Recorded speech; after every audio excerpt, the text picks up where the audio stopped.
I'm Samantha Cooper, 37, and I spent 17 years building something that almost no one in my family ever asked to see. I trained military working dogs for the Navy, starting on the ground at Lackland, ending up as the director of the program that places every operational canine in the SEAL teams. I sacrificed events and holidays and easy explanations, and I did it quietly, because the work required that. What I didn't expect was that the person who finally made my family understand all of it wasn't me. It was a Belgian Malinois named Ranger who crossed a bar to find me 6 months after I'd placed him with the team, because he knew my voice before anyone in that room knew my name. Have you ever given everything to a job that the people closest to you couldn't quite see? If so, tell me your story in the comments. You're not alone. Before I get into what happened, let me know where you're tuning in from. And if you've ever had to stand up for yourself after being quietly overlooked by someone who should have known better, hit that like button and subscribe. My father had a way of talking about the military that made it sound like a religion, not a job, not a service, but a calling that answered to very specific rules about what it meant to do it right. He had served 22 years in the Army, retired as a sergeant first class, and he wore those years the way other men wear their wedding rings, quietly, constantly, as the thing that defined everything else. I grew up hearing stories about his first posting in Germany, his 2 tours in the Gulf, the training exercises in the Mojave Desert where the ground was so hot it blistered through boot leather. He told these stories at the dinner table, on long car rides, on Sunday mornings when the rest of us were still in pajamas, and the coffee was still brewing, and the day had not yet made any demands of anyone. He had a gift for the telling. His stories had specific details: the weight of a pack, the sound of a checkpoint, the temperature inside a tent at 0300 hours, and those details were what made them feel real. He was proud in the way that men of his generation learned to be proud. Quietly, thoroughly, with a clear sense of the hierarchy of things worth being proud of, and the things that fell beneath that line. My mother, Rosa, was a registered nurse who worked long shifts at the county hospital and loved us with a practical efficiency that I came to understand, much later, was its own form of devotion. She didn't speak about her work the way my father spoke about his. She showed up and did it and came home and fed us and asked how our days had been. And she listened to the answers with the particular attentiveness of someone who spends 8 hours a day listening for what people aren't saying. She was the steadiest person I've ever known. She is still, by some distance, the steadiest person I've ever known. My brother Marco, 4 years younger than me, built like our father and wired in many ways like him, too, sat at that dinner table soaking all of it in. He learned early which qualities the household valued and organized himself around them: endurance, visible achievement, results that could be pointed to and named. He was good at being in rooms. He understood instinctively how to make people comfortable, how to hold a crowd's attention, how to make his father smile across the table. He was not performing any of this. He was just, from a young age, very good at the visible world. I was different. Not softer than Marco, I want to be clear about that, because that word has followed me for most of my professional life, and it has never been accurate. Differently focused. While my father told stories about infantry maneuvers and forward operating bases, I was the one watching footage of military working dogs on the evening news. The Belgian Malinois and German Shepherds that cleared buildings and found buried explosive devices and sat beside their handlers in the desert with their ears turned toward sounds no human ear could catch. There was something in those animals that reached into me and would not let go. The discipline of them, the bond they formed with a single person to the exclusion of everything else. The way a working dog in harness becomes something beyond what it was alone, becomes a partner in the oldest and most serious sense of the word. I could not have explained any of this at 16. I just knew. I knew it the way you know some things before you have words for them. When I was 16, we watched a news segment about K-9 units in Afghanistan. My father watched for approximately 45 seconds before saying something about it being the soft side of the military. He did not mean it cruelly. He was not trying to diminish anything. He simply had a very particular idea of what soldiering looked like, and it was not this. Marco nodded along the way. He nodded along with most things our father said, shaping himself to the response in the room. My mother glanced across the table at me. I said nothing. I kept watching until the channel changed. By the time I graduated high school in the spring of 2006, the decision was entirely made in my own mind. I was enlisting in the Navy. I had researched the military working dog handler program, learned that the Navy ran its personnel through Lackland Air Force Base in San Antonio for handler certification, and understood from everything I could find that embedded canine teams were increasingly integrated into special operations environments in ways that were changing how those missions were conducted. I knew exactly what I was walking into. What I had not anticipated, what I had not allowed myself to think too carefully about, was my father's face when I told him. We were at the dinner table. It was late spring, 2006. I chose a Sunday because Sundays were the days he was most relaxed. He put his fork down and looked at me with the particular stillness he used when he was working very hard to maintain control of something. He said, "The Navy? What does the Navy have to do with service?" I told him about the Canine Handler program at Lackland, that it was a Navy program, that I would start in the fall. He said, "Playing with dogs, Samantha. We come from fighters." My mother looked at her plate. Marco, 14 years old, looked at our father and then at his own plate and said nothing. He was learning, in that moment, whose lead to follow. I had already signed the paperwork. There was nothing left to negotiate, and I had no desire to negotiate it. I had made my decision, and I was going to live inside it. I left for basic training in August of 2006. It was 101 degrees when the cab arrived that morning, the kind of heat that makes the air over the asphalt shimmer and ripple like water. My father stood in the driveway with his arms crossed and watched the cab pull away from the curb. He did not wave. My mother cried from the front step, one hand pressed flat against her collarbone, the way she does when she is trying not to make a sound. Marco gave me a quick, hard hug and went back inside before the cab had even reached the end of the street. I watched through the rear window until the road curved and I couldn't see the house anymore.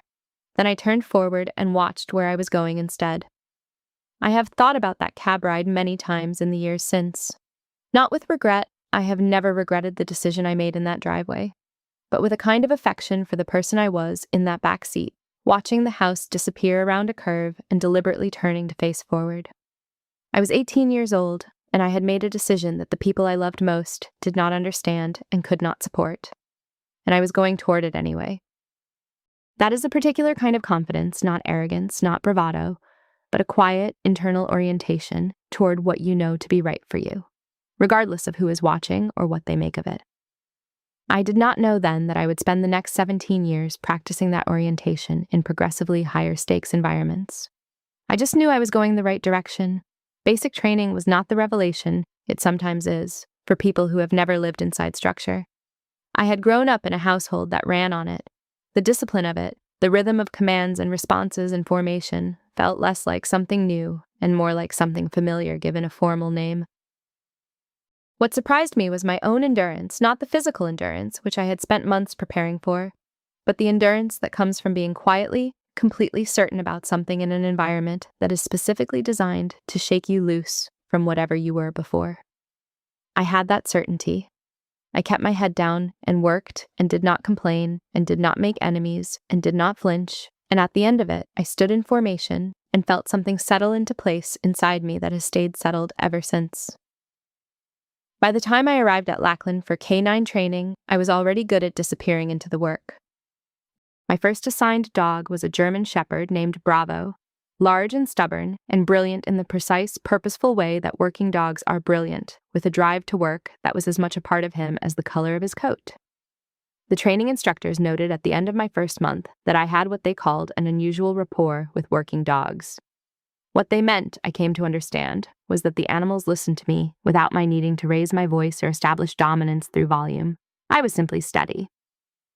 I had learned steadiness in a kitchen in San Antonio and in a driveway at 101 degrees, and dogs recognize steadiness the way they recognize everything else. Completely, without reservation, without the complications that human recognition always involves. I called home from a payphone one Sunday afternoon and told my mother about Bravo. She listened carefully and asked if I was eating enough and told me to be careful. My father was not home. Marco answered briefly and said he had to go. I hung up the phone and walked back to the kennels and fed Bravo his evening meal and thought about almost nothing except the work in front of me. That was how it began, not with ceremony or a defining moment of clarity. just a young woman and a dog and the slow, patient work of learning each other's language in a training center in the city where she had grown up. I was selected for Officer Candidate School in 2008. The Navy ran a commissioning program for enlisted personnel who had demonstrated a combination of academic record and leadership potential, and in my second year as a handler, I was selected. I was 20 years old. I went through OCS in Newport, Rhode Island, in the middle of a hard New England winter, sleet off the Atlantic, formations in the pre-dawn dark, the particular cold that settles into institutional buildings that are not quite heated enough. I was commissioned as an ensign in the spring of 2009, one gold stripe on the sleeve. The beginning of an officer's career inside the same institution with the same dogs and the same work, carrying an additional layer of responsibility that would deepen steadily over the years. My father's response to the commission was complicated. Officers were a different category from the one he had spent his career in. He had served under them his whole life without becoming one, and his relationship to the rank structure was calibrated specifically to the enlisted side of it. An ensign in the Navy was both more than he had expected, and still, somehow, not quite what he would have chosen for me. He did not say this directly. He said, "Well, that's something." My mother sent a care package with cookies and a card that said she was proud. Marco texted a single line, "Congrats, Samantha." I kept the card in my nightstand drawer for 6 years. The decade that followed was the decade of the work itself. I trained dogs. I deployed in embedded roles supporting SEAL teams in operational environments I am not at liberty to describe in detail, alongside operators who had spent years becoming extraordinarily good at things the public neither knows about nor would necessarily want to know about. The K-9 units I supported contributed, in several situations I will not name, to the difference between a mission going clean and a mission going catastrophically wrong. I know this because I was present for those situations. I know it because the handlers and team leaders told me afterward, in the flat, specific language that people in those environments use for near misses and close calls. It found the device before the team reached the threshold. The structure was confirmed clear at 0400. We got all personnel out, simple sentences carrying enormous weight. None of this was something I could bring home. At the family reunion in the summer of 2015, a gathering in our aunt's backyard in San Antonio, oak trees and folding tables and a cooler full of ice. I was 27 years old and home on leave, wearing civilian clothes because my current assignment was classified, and I had no way of discussing it in any setting that included people without clearances. Marco was 23 and had just signed his second major commercial construction contract. He introduced his business partner to the assembled relatives, talked about the new development, strip malls, 36 commercial units, the culmination of 2 years of groundwork, and the family gathered around him the way people gather around visible success. Comfortable in its presence because they can name and measure it. My mother and I sat in lawn chairs at the edge of the yard and drank iced tea and watched. She put her hand on mine once and left it there. She didn't say anything. She understood without saying it that I was watching a version of the gap and that naming it wouldn't close it. Marco didn't look at me when he said real work. He didn't need to. I want to be careful about how I characterize what Marco was doing in that moment, because I have had years to think about it, and I don't think he was trying to diminish me. He was filling a silence. When you spend years being unable to say where you have been or what you have done, the people who care about you fill that silence with whatever material is available. Marco filled it with construction contracts and the approval of our father, and both of those things were real and legitimate and genuinely his. He was not wrong to be proud of them. He was just operating in a room where I had no visible presence, and he had never been asked to imagine what the room might look like if I did. The truth is that I had never asked him to imagine it either. I had kept the door of my professional life closed so thoroughly and for so long that Marco had stopped registering it as a door at all. It had become just a wall, unremarkable, part of the fixed architecture. I had done this partly out of classified necessity, and partly out of pride, and partly out of something harder to name. A reluctance to ask for understanding that I was not sure would arrive. If he could not find his way to the interest unprompted, some part of me did not want to prompt him. That was not entirely fair. I am able to see that now. In December of 2018, after 9 years of commissioned service and 1 promotion board, I was promoted to lieutenant commander. 2 gold oak leaves. a rank that meant in practical terms that I was now in a position to shape the program rather than simply serve within it. I called home from my apartment that evening. My father said, "Good, good," and then told me that Marco had just landed his biggest contract yet, 36 units in North San Antonio, the one he'd been working toward for the better part of 2 years. He was flying. I held the phone and looked at the new rank insignia on my kitchen counter. I had set it there while I waited for the call to connect, the way you set a thing down when you want to look at it properly. 2 gold oak leaves. I looked at them for a moment, then I put them in my jacket pocket and went to make dinner and didn't mention the promotion again. I began training Ranger in the spring of 2021. He was 8 weeks old, a Belgian Malinois with a dark mask and ears already oversized for his narrow puppy head. The particular look of young working dogs, who were going to grow into something formidable. The Lackland kennels had produced exceptional animals before. I had trained many of them, but Ranger was different from the first morning, and I knew it before the week was out. He had the drive that defines the best working dogs, a focused, almost architectural desire to engage with the task in front of him. But on top of that, he had something I have only encountered a handful of times in 15 years of this work. A quality of attentiveness that I can only describe as a kind of listening. He was listening at all times. Not just to commands, to the room, to the people in it, to the quality of energy around him. He adjusted to information before anyone had finished delivering it. He noticed everything. I worked with him every day for 14 months. I kept a training log in a ruled notebook that I filled in each evening before bed. Not for the program's record, though I maintained that too, but for my own. Writing down the small daily changes is how you see the accumulation of them over time. And with Ranger, the accumulation was always the point. He was becoming something remarkable. I knew it before his certification was half finished, and I knew it with the specific certainty that comes from doing something long enough to recognize the distance between good work and exceptional work. He was exceptional. He was the best dog I had ever trained. I accepted this as a fact and continued doing the job. I signed his deployment paperwork in May of 2022. Ranger, 15 months old, fully certified, assessed as mission-ready by every metric the program had, was assigned to a SEAL Team 3 element under Petty Officer First Class Jake Halverson. I reviewed Halverson's record before signing, experienced solid evaluations, a record of good instincts with working animals, and above-average integration outcomes with his previous canine partner. The placement was correct. I knew the placement was correct. I held Ranger's face in my hands before the transport arrived and looked at him for longer than I intended. And then I let him go. The van pulled out of the Lackland lot at 0900 hours on a morning in May. I stood in the parking lot with my hands in my jacket pockets and watched it until I couldn't see it anymore.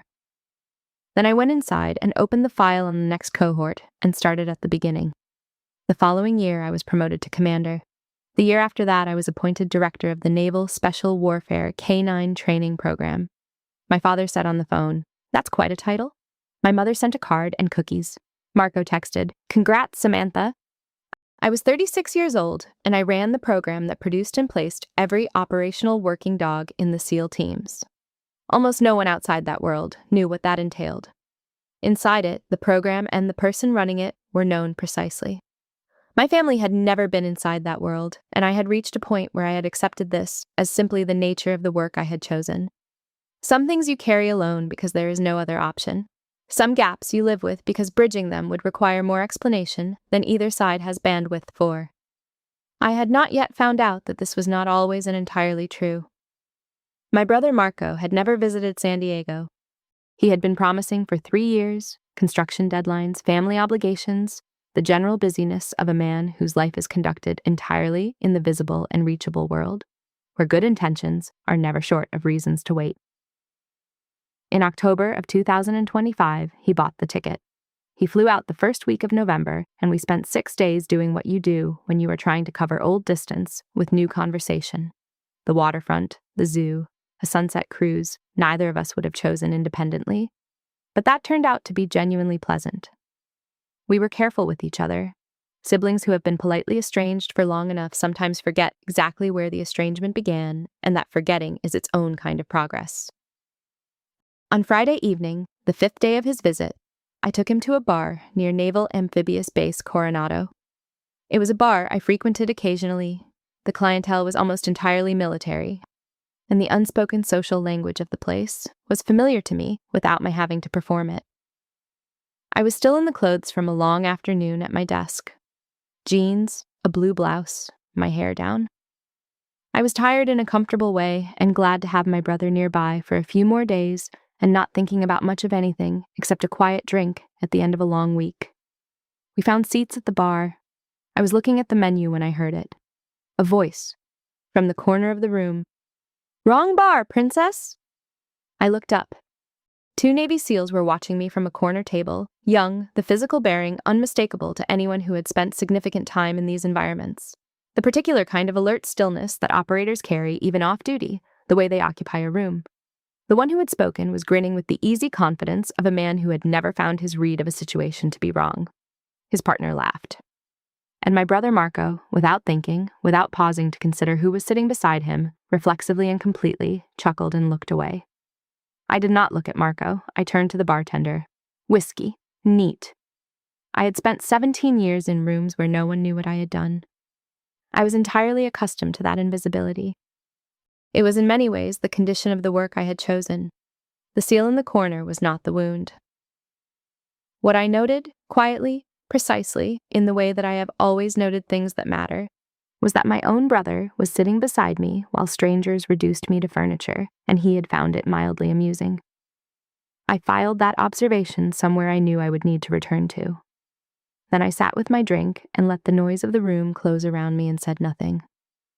Several minutes passed.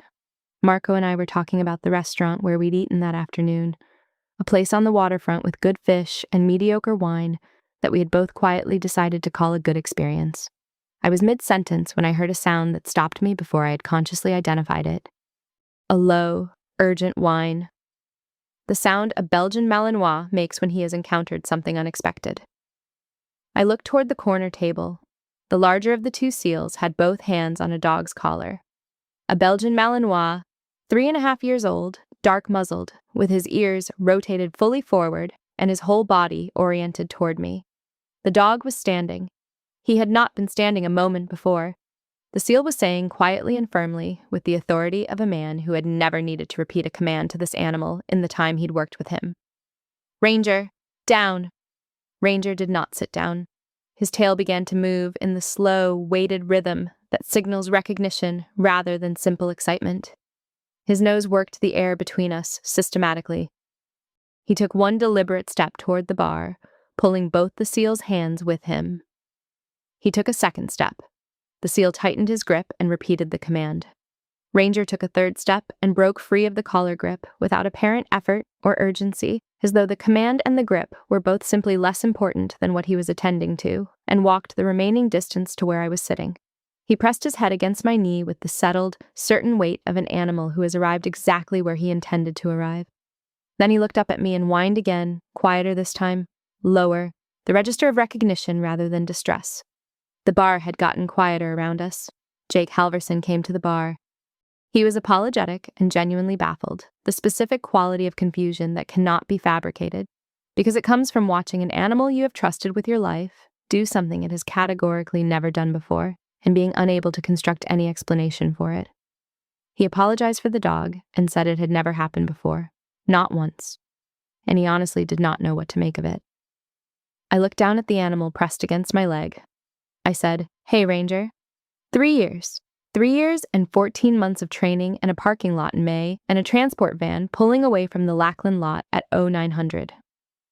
He pushed his front paws up against the bar rail, and his tail moved with a speed and force that put his entire hindquarters in motion, and he made a sound that I can only describe as happiness, the specific, unguarded sound of a dog who has found something he did not know he was missing. Dex Morales had come away from the table by now. Both men stood watching. Jake Halverson said, "You know his name." I said, "I trained him. At Lackland, starting when he was 8 weeks old. That was 3.5 years ago." He went still. The complete stillness of a man revising a significant set of assumptions in real time, reorganizing everything he had filed under the category of who this woman in jeans at the bar was. I watched him do it. He looked at me differently now. He was really looking. He said, "What's your name, ma'am?" I set my glass down on the bar. I took out my military identification. I held it out to him. He read it. The color left his face in the way that I could see clearly in the bar light. He straightened. He said, "Commander Cooper, you wrote the NSW K9 integration manual. You're the one who placed every dog in the teams." Behind him, Dex Morales came to attention without being told, without being asked, without anything being communicated except the evidence in front of him and the name on the identification card. The bartender had stopped what he was doing. The nearest tables had gone quiet. Jake Halverson said, "Ma'am, I apologize." He meant considerably more than the dog, and we both knew it. I looked at him for a moment. Then I looked at Marco. He was sitting very still on the bar stool beside me with his drink in both hands, and an expression I had never seen on his face before. It was not embarrassment exactly. Embarrassment is too simple and too easy for what he was carrying in that moment. It was something older and heavier than that. He had watched a bar full of military personnel come to attention for the woman sitting beside him, the same woman he had chuckled at 20 minutes before, and he could not find a single word. I looked back at Ranger, who was pressed against my leg, with the unambiguous certainty of an animal who is exactly where he belongs and has no interest in being anywhere else. I scratched behind his ears, the way I had done 10,000 times in the Lackland kennels. I let the moment stand without adding anything to it. Nothing needed to be said. The dog had already said it. We drove home mostly in silence. The freeway was quiet at that hour, and Marco tried 3 separate times to find the beginning of a sentence, and 3 times it dissolved before he could finish it. I was not closing him out. I simply needed to know what I actually felt before I handed him a version of it. Because giving him the wrong response would cost both of us more than waiting. He said, "Samantha?" I didn't mean to. I wasn't thinking. I said, "I know." He said, "I should have said something to them when they..." I said, "Marco." I know. He hadn't been malicious. I understood that then, and I understand it now. He had laughed because the person next to him laughed, and he had not paused to think about who the person on his other side was. Carelessness is its own statement about who you have decided matters enough to be careful with. He had made that statement without intending to, and it had been heard. I drove home and sat at my kitchen table with a glass of water for a long time after Marco went to bed. I was not angry in the way that anger usually feels, sharp and hot and forward-moving. I was tired in the very specific way of someone who has been carrying a weight for so long they have stopped noticing it until a particular moment requires them to set it down and look at it. I was tired of the gap between who I was at work, what I had built and overseen and achieved over 17 years in service, and who I was allowed to be when I walked through the front door of my own family's house. The 2 seals in the corner were incidental. My brother sitting beside me and laughing was not. The next morning, Marco was quieter than he had been all week. He made coffee, brought me a cup without being asked, and we sat on the balcony and watched the bay move from gray to pale blue in the early light. He said, "I didn't know you trained the dog. I didn't know any of it." I said, "You never asked." He sat with that without deflecting, which was new. There was a long pause before he responded. I want to note what he did not do in that pause. He did not reach for the list of reasons why he hadn't asked. He didn't offer the deadlines, the distance, the different texture of their respective lives. He sat with the fact that I had named, and he let it be a fact rather than something to be managed. It was a small thing, and it was also, between us, enormous. I had spent nearly 2 decades waiting for someone in my family to simply let a true thing be true without immediately building a structure around it. Marco let it be true. He sat there in the early morning light with his coffee, and he let it be true. And that was, by some distance, the most significant thing he had done in our adult lives. Marco had his father's gift for reframing, for finding the angle that made uncomfortable things into something he could live with. This time he didn't reach for it. He let the words stand as they were and sat inside what they meant. I didn't push. Some things need to be sat with rather than resolved, and I had learned the difference. I walked along the waterfront that afternoon alone while Marco caught up on work calls. I thought about my father. I thought about whether he was capable of hearing the truth about my career, or whether he would find a way to filter it through the frame he had always used, the Army frame, the enlisted frame, the frame where what I had done was a lesser version of something he recognized. I called Diana Cruz, my closest colleague in the program, lieutenant commander, and someone who had known me through 8 years of deployments and 3 promotions. She listened without interrupting until I ran out of things to say. She said, "You've been carrying this your whole career." I said, "I thought I was past needing them to get it." She said, "Maybe you are. But that doesn't mean it doesn't still hurt." I came home to find Marco asleep on the couch with the television playing quietly and his shoes still on the floor. He looked younger than 33. He looked like the kid who used to fall asleep in front of football games at 14, while our father sat in the armchair behind him and watched. I turned off the television and left him a blanket and went to bed. By the following afternoon, I had made a decision. I was going to tell Marco, as much as I could within classification limits, but enough. Enough to let him stand in the actual room of my career rather than the outline of it he had been standing outside for 17 years. I had kept the door closed because he hadn't knocked, and he hadn't knocked because I hadn't indicated the door existed. And we had both circled the silence long enough that it had started to look like a permanent feature. I took the unclassified version of the NSWK9 integration manual from my desk, 342 pages, 14 months of early mornings, and set it on the kitchen table in front of him. He picked it up, read the cover, found the author line. He said, "You wrote this."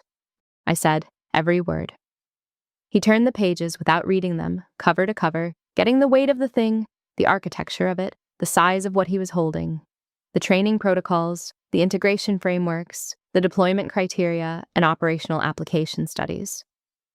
I told him about Ranger's training timeline, about what it actually takes to produce a SEAL support working dog from 8 weeks old to full operational certification, the drives you look for at selection, the bond you build through thousands of hours of daily work, the precise calibration of an animal capable of operating in environments that would overwhelm a human being in minutes. I did not tell him what I could not tell him, but I gave him enough that he could feel the weight of it. I watched his face while I talked, not quite surprise, something more uncomfortable than that. The recalibration of a man discovering that a room he thought he knew had an entire wall he had never noticed, and that the wall had been there the whole time. He said, "Why didn't you ever tell me any of this?" I said, "Because you never made space for it. Every time I called, you asked if I was seeing anyone, or when I was getting out. Not what I was working on." He did not argue with that. He didn't reframe it or deflect it or find the angle that made it easier to sit with. He just let it be true. That evening, he called our father from my apartment while I read in the other room. I could hear the single side of the conversation, Marco's voice patient and deliberate, walking Carlos through the bar. The dog. What had happened. What it meant. I heard Carlos through the phone in brief pieces, and then a long silence, and then more of Marco's explanation. When Marco came back to the kitchen, he said, "He's going to call you." I said, "I know." He said, "He's proud of you, Samantha. He just doesn't know how to be." I didn't answer. But later, after he'd gone to bed, I stood in my study and looked at the manual on the shelf. I had filed it there years ago as a work document among work documents. That night, I looked at it as something else, as evidence not of what I'd accomplished, but of who I was. The person I had been quietly and steadily becoming for 17 years, while my family described me by what they could not see. The bar incident moved through the Coronado community the way small stories move through closed and attentive communities, quietly, sideways, in pieces, by Tuesday becoming something that certain people knew, and by the following week becoming something that certain people had formed opinions about. I did not know any of this for 2 weeks. I found out when my administrative coordinator, Petty Officer 2nd Class Williams, mentioned over morning coffee that 2 operators from SEAL Team 3 had formally requested my official contact information to submit a written apology through official channels. I read it when it arrived. Jake Halverson had written 2 careful paragraphs. They were clear and direct, without the hedging language that formal apologies sometimes use to insulate the writer from what they're saying. He said he apologized for his conduct and his partners. He said it had been inconsistent with the standards of his community and his own character. He said that his respect for the K-9 program and for my work was not adequately expressed by the document, but that it deserved to be stated in writing because some things do. I read it twice and filed it in my desk drawer alongside things I have decided to keep. In early December, my father called. The conversation started with the weather. It always starts with the weather. And then he said, Marco told me what happened. At the bar. I said, yeah. He said, that dog. Ranger. You trained him from the beginning? I said, from 8 weeks old. There was a long pause, longer than the weather pause. Then he told me something I had not expected. He said that his grandfather had kept a working dog his whole adult life. A mutt named Coronado, medium-sized, no particular breed. The kind of dog that shows up on a ranch and earns its place through character rather than pedigree. His grandfather had taken Coronado everywhere. When the dog died, his grandfather had not spoken about it. He had simply gone quieter for a while, the way men of that generation went quiet about the things that mattered most to them. He wasn't apologizing. I want to be clear about what I mean by that, because the distinction matters. Carlos Cooper does not apologize in direct terms. It is not part of the vocabulary he built over 62 years and 3 Army tours.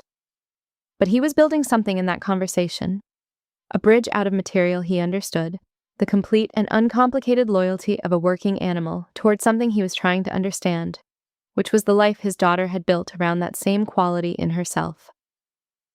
I held the line open and let him work. Marco called the following week to say he had signed up to volunteer with a veterans outreach organization in San Antonio. He mentioned it briefly and without ceremony, just wanted me to know. I thanked him. I let it be what it was. Word of the bar continued to move through the SEAL community in the organic, untraceable way that such things move. My counterpart at the Army K-9 program called to say he had heard the story from someone at Team 3. The program's visibility inside naval special warfare increased in ways I could measure in the quality of attention I received in meetings, not deference, which I had never needed and do not want, but genuine interest. People who had known the program's work in the abstract were now paying attention to the person doing it. I stayed late one Friday evening in December, working through the next year's cohort assignment files. The building was quiet around me. When I finished, I turned off the desk lamp and drove home through streets lined with Christmas lights, and I was not thinking about the bar. It had already moved into the past where it belonged. Marco flew back for Christmas. He came alone, and intentionally, just the 2 of them, a decision he had made rather than a trip that had happened. He had a list of questions in his phone's notes app. I discovered this accidentally when he showed me his screen while searching for a restaurant address, and I saw the items he had typed before flying. Ask about the SEAL teams. Ask about the K-9 program budget. Ask about the dogs she's trained. Ask about the promotions. He had written it out because he did not trust himself to remember once he arrived. He was, for the first time in our adult lives, preparing to be interested in my life on purpose. I noticed this and said nothing about it and let him have the dignity of the effort. He had brought tamales from my mother, 2 dozen, wrapped carefully in foil inside a small cooler he had carried through 2 connecting flights. I laughed when I saw them, a real laugh, the first in several weeks. I took him to the training facility the day before Christmas Eve, the parts I could show him. The kennels, the obstacle courses, the open areas where handlers ran their dogs, through certification drills in the long, cool December afternoon light. He stood at the fence with his hands in his jacket pockets and watched a young handler running a retrieval exercise with a German shepherd and was quiet for a long time. Then he said, "These dogs are serious," I said. Ranger's team cleared a building in 2023 that would have taken the SEAL operators at least 20 minutes to clear safely on their own. Ranger found the secondary explosive device in 4. Marco said, "And you taught him to do that." I said, "I gave him the foundation. The handler builds on it over years of partnership. But the foundation is everything. It's where the work either holds or it doesn't." He nodded without performing understanding. He was arriving at it through the specific evidence in front of him, the dog and the handler moving together with the coordinated precision of 2 things that have learned each other completely, and the arrival felt real. I tried to explain my career in abstract terms over the years, and it had never quite landed. Here, standing at a fence in December light, it landed. Christmas dinner was pasta from my mother's recipe, eaten at a table Marco helped me set, with a video call to Carlos and Rosa propped against the centerpiece. My father asked real questions, not surface ones. How K-9 assets were integrated into direct action scenarios. how the training protocols differed from conventional detection and patrol work, whether the dogs maintained handler-specific bonds or team-wide bonds through operational deployment cycles. I answered one question at a time, without rushing, and he listened the way I had watched him listen to things he respected throughout my childhood. Without interrupting, leaning slightly forward, taking it in with the attention he had always given to the things he decided deserved it. It was the first conversation in years that felt like two people actually talking to each other rather than exchanging managed versions of themselves. After the call, Marco and I sat with Whined. He looked at his glass for a long moment. He said, "I'm sorry, Samantha. For all the times I didn't ask." I said, "I know." He said, "Is that enough?" I said, "It's a start." I gave him no easy absolution. Not as punishment, he understood that and accepted it, but because some things need more than a single conversation to become genuinely real. He was willing to do the work of earning it back, which was new, and that willingness was more meaningful to me than any particular words he could have offered. I was going to let it grow into what it became. There is a particular kind of repair that happens between people who have known each other since childhood and hurt each other through inattention rather than intention. It is slower than the repair that follows a deliberate wound because deliberate wounds have clear edges and the work of healing them is correspondingly clear. What Marco and I were repairing was vaguer than that. We were repairing the accumulated effect of years of choosing the easier path in small moments, his laughter in the bar being only the most recent and most visible instance of something that had been happening between us for a long time. That kind of repair is not a single conversation. It is a direction. You agree to travel in it, and you check periodically to confirm you are still traveling in the same direction, and if you do that consistently enough, you eventually find that the distance is closed. We had set out in that direction. I was going to let it close at its own pace. We fell asleep watching a movie we had loved as children, the kind that works better as a memory than as a film, but that carries everything good about the memory right along with it. When I woke in the early morning, Marco had gone to the guest room and someone had laid a blanket over me that I did not remember getting. I folded it and left it on the arm of the couch so I would see it in the morning. January of 2026. I went back to work with a different quality of quiet than I had carried before. Not the silence of having nothing to say, but the stillness of a person who has stopped bracing for an impact that has already landed and been fully absorbed. The program was in its strongest cohort cycle since I had taken over the directorship. The dogs coming through were exceptional across the board. The integration framework from the 4th edition of the manual had been adopted as standard procedure across the teams, and the field feedback was the kind that matters most to me. Specific, operational, confirming that what I had designed was working the way I had designed it to work. Captain Warren Hayes stopped by my office on a Tuesday morning in the 3rd week of January. Precise man, deliberate with words, someone who said what he meant and nothing beyond it. He said, "Your O6 board paperwork went up this week. You're well positioned. Record is clean. Program metrics are exceptional. The recommendation from Warcom came in strong." I thanked him and went back to the cohort files. Not because the promotion was unimportant, it was important deeply in the way that 17 years of work being formally acknowledged is important. But I had learned at some point in this career not to hold my breath for outcomes I could not control. The work was within my reach. The board's decision was entirely beyond it. I focused on what I could influence and left the rest alone. In February, I briefed senior leadership at Naval Special Warfare Command on K9 integration metrics and program outcomes across 3 years. 4 admirals in the room, 2 captains, a deputy from the Pentagon. I had prepared for 2 weeks, not because the material was uncertain, but because the people in any briefing room deserve the fullest version of what you know, and preparation is how you honor that. The briefing ran 45 minutes. I answered every question asked and several that had not yet been formulated. Afterward, walking to my vehicle in the command building parking lot, I heard someone behind me. Jake Halverson was standing beside a government vehicle. He saw me and came to attention immediately. "Commander Cooper, Petty Officer Halverson." We shook hands. He told me Ranger had been the top-performing K9 asset in 3 consecutive training exercises since November. He told me the team had integrated a new pre-deployment protocol based on the manual's 4th edition. He said his written apology had been sincere, every word of it. I said, "I know." He nodded once, the precise, compact nod of someone who has said what needed to be said and trusts it has been received.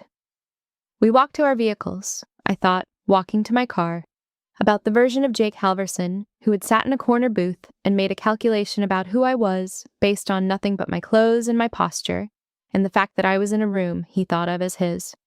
He had been wrong in the way that people are wrong when they mistake visibility for significance. The version of him standing in this parking lot had corrected that error and was carrying the correction properly, without drama and without diminishment. That took something. I recognized it because I had spent years watching operators handle hard information about themselves in the field, and the ones who handled it well were the ones worth keeping in your corner.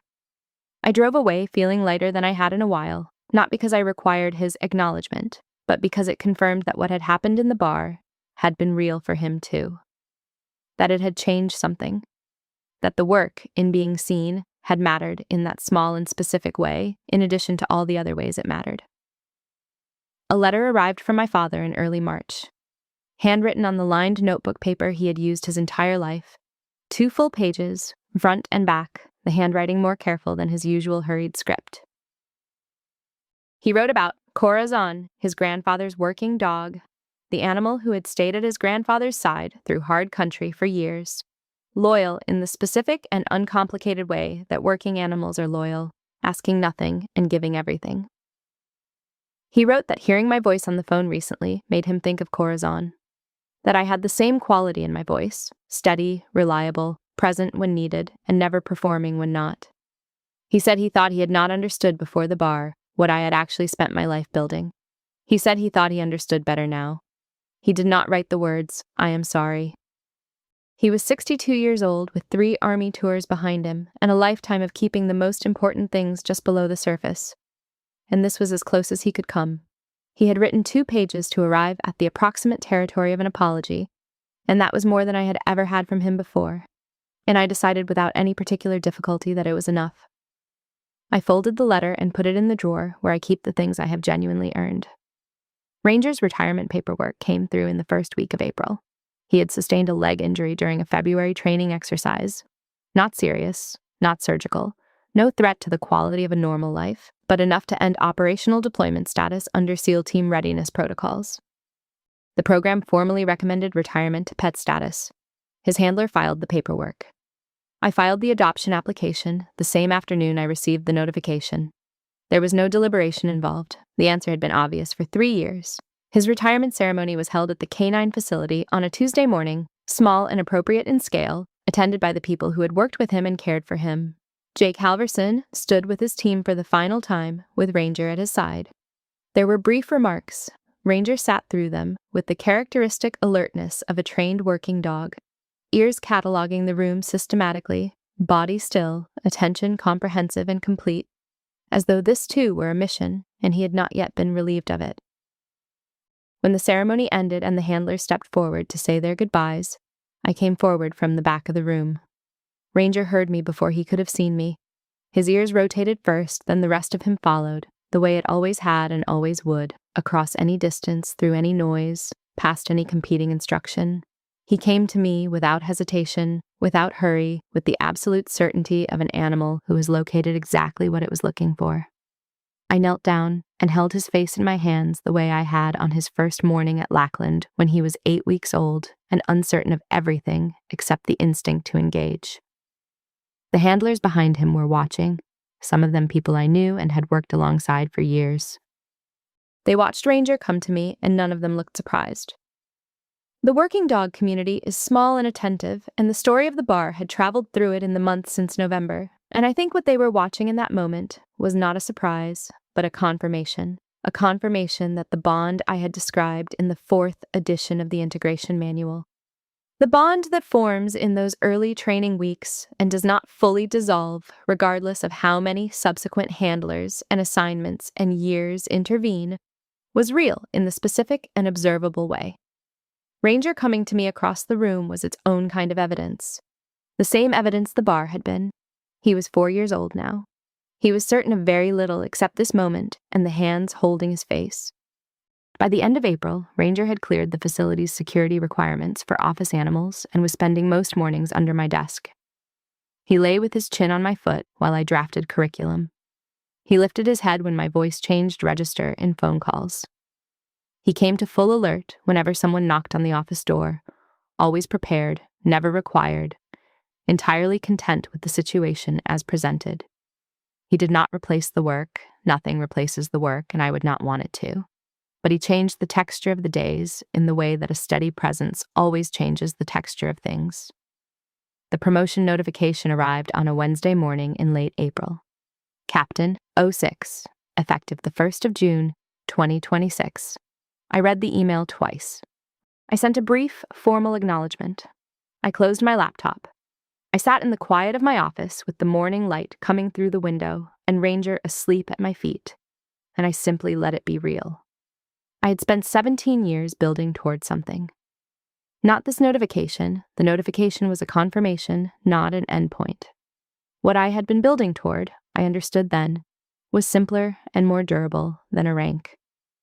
It was a life that felt entirely like my own, a body of work done with full attention and without apology, in service of something that mattered, in rooms where almost no one knew my name and the mission required it to stay that way. I had built that. I had built it quietly and maintained it over years, and sent dogs into the field that had saved lives I will never know the names of.